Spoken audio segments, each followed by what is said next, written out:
Hello, my name is Dakota Ward. This brief presentation will be on solid-state drives. We, the consumers, make use, knowingly or unknowingly, of solid-state drives as we go about our daily business of using our specific device, whether it be a laptop, tablet, or desktop.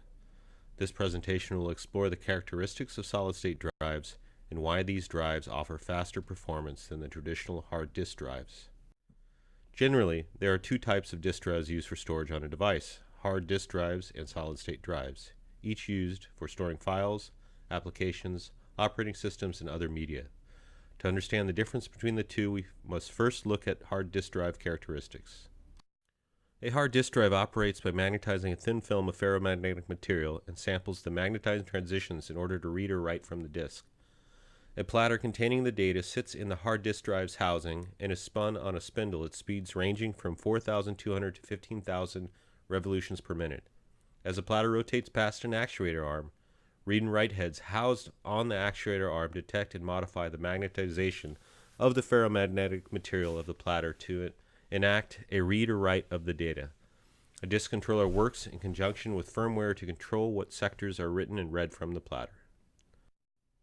A hard disk drive's typical characteristics are random access data fetching, non-volatile memory, high storage capacity, and low cost per bit.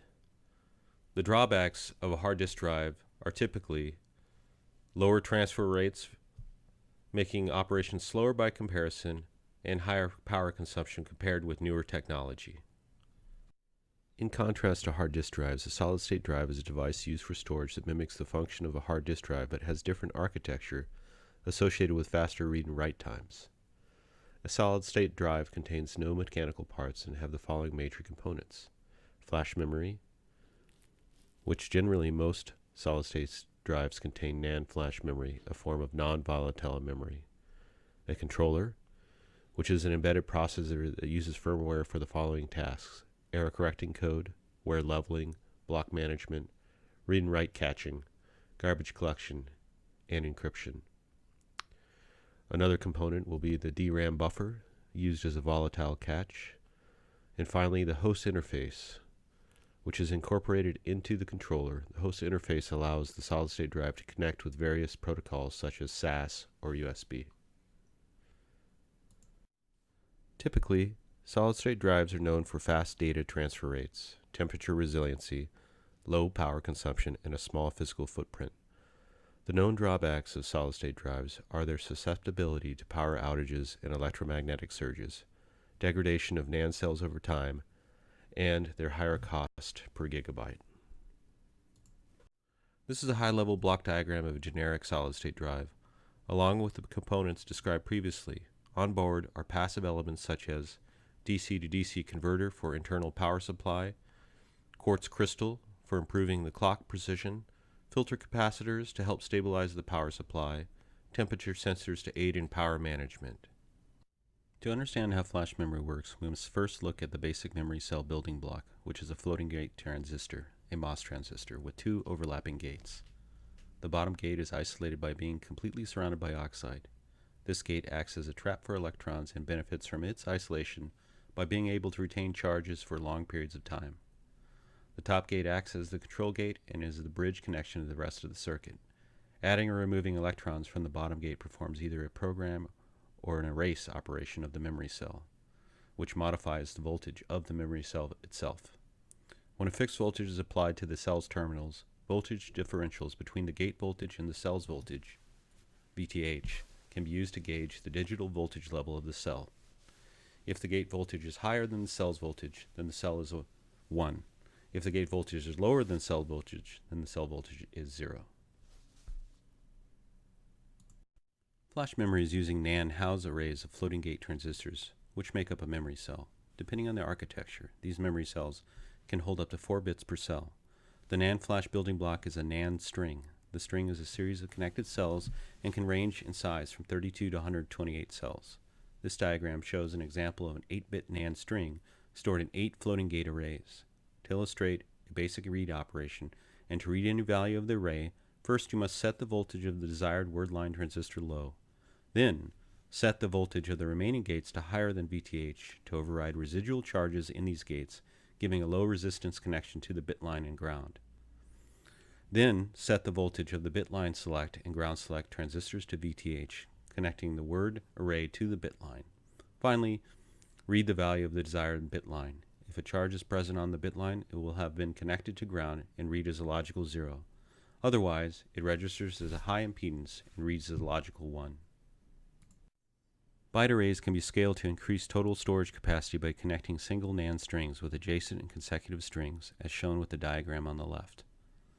A typical solid-state NAND string block configuration has NAND strings sharing the same group of word lines, which are grouped into a block.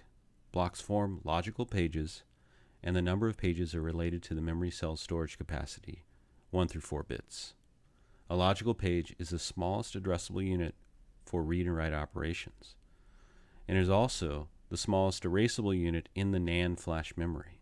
Referring to the figure on the right, a page consists of a main area for data with size ranging from 4 kilobytes to 16 kilobytes, a spare area for error correction, which size ranges from hundreds of bytes per 4 kilobytes of the main area, and a NAND array of total blocks. Now that we have briefly gone over some of the individual components of the solid-state drive, here is a high-level block diagram that shows the connections between the elements. The host interface is a bridge that establishes connection to the desktop and laptop system. From the host controller, the solid-state drive controller manages the operation of the buffer manager, which interfaces with the onboard DRAM. The flash memory controller interfaces with the logic of the NAND flash memory arrays. From the flash memory arrays comes the organization of data into logical pages. Programming a NAND flash memory is orders of magnitude slower than reading a NAND flash memory. A proposed solution is to place NAND arrays in parallel and to write to them with interleaving the program commands. This doesn't tend to scale well because the current flow required to scale to the nth degree produces current consumption levels that can't be maintained by the NAND controller. Scaling by interleaving is therefore constrained by the current consumption constraint of the solid-state drive. To further illustrate the problems that simple interleaving introduces, we look at the current waveform of NAND flash memory. A current peak appears during the bit line precharge and the charge pump ramp-up.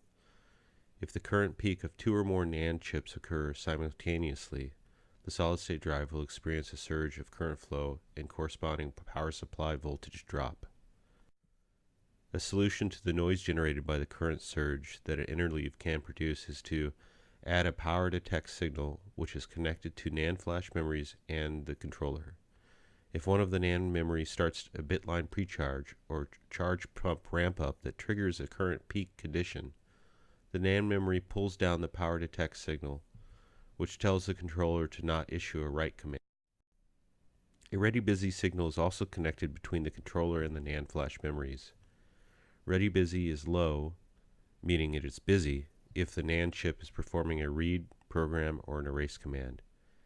If the power detect and ready busy signal are both high, a program enable signal is switched to low, which signifies to the controller that a current peak condition does not exist.